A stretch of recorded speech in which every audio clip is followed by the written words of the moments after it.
ఏంటి సార్, ఏ రకంగా చూడొచ్చు పోసాని మురళీకృష్ణ గారు అరెస్ట్? అదే తప్పు చేశారు కాబట్టి అరెస్ట్ చేశారండి. అది సో ఇంత లేట్ ఎందుకు అయింది సార్ అరెస్ట్? లేదంటే సాక్ష్యాధారాలన్నీ చూసుకొని దాన్ని బట్టి చేస్తున్నారు అది. సో అరెస్టుల పరంపర ఎక్కడి వరకు వెళ్ళొచ్చు? ఎంతవరకు లేదు మనకి చెప్పలేము, జరుగుతాయి అయితే ఉంటాయి కంపల్సరిగా. ఎంత తప్పు చేసిన వాళ్ళు కాబట్టి ఉంటాయి.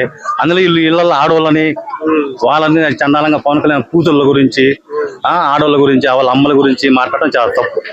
అందువల్ల ఉంటాయి అరెస్టులు అనేది కంపల్సరీ. తప్పు చేసిన ఆ పార్టీలో ఇప్పుడు వీళ్ళు తిట్టారనుకో, రేపు వాళ్ళు వచ్చినప్పుడు వాళ్ళే అరెస్ట్ చేస్తారు. అందుకని ఏ పార్టీకైనా ఇట్లా తిట్టకుండా రాజకీయాల్లో మాట్లాడుకోండి. ఇల్లు ఆడవాళ్ళు ఏం చేశారు అది చాలా తప్పు, దాన్ని ఖండిస్తున్నాం. అట్లా మాట్లాడు రెండోళ్ళు ఎవరైనా సరే అట్లా మాట్లాడకుండా ఉండాల్సింది. ఉన్నోళ్ళు ఇప్పుడు అనుభవించాల్సిన తప్పదు. శిక్ష అనేది అలా కఠినంగా వేయాలి.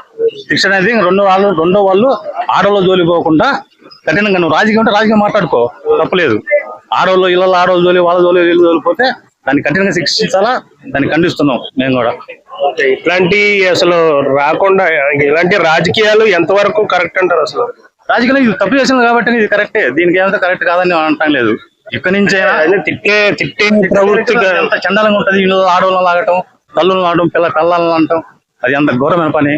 అందువల్ల అది దాన్ని తప్పే. ఈ అరెస్ట్ అనేది కరెక్టే, దాన్ని ఎవరు సానుభూతించరు. రెండో వాళ్ళు నెక్స్ట్ అయినా భయపడేటట్టు ఉండాలా, తిట్టకుండా.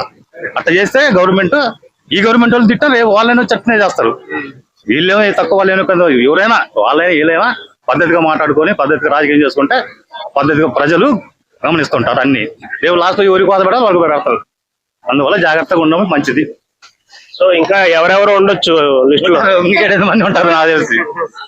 ఇంకా 7 మంది ఉన్నారు. వీళ్ళంతా ఘోరంగా మాట్లాడిన వాళ్ళు, నోటికి ఏదో వస్తుంది అదుపు లేకుండా మాట్లాడారు. అందుకని తప్పదు వాళ్ళకి. Okay sir.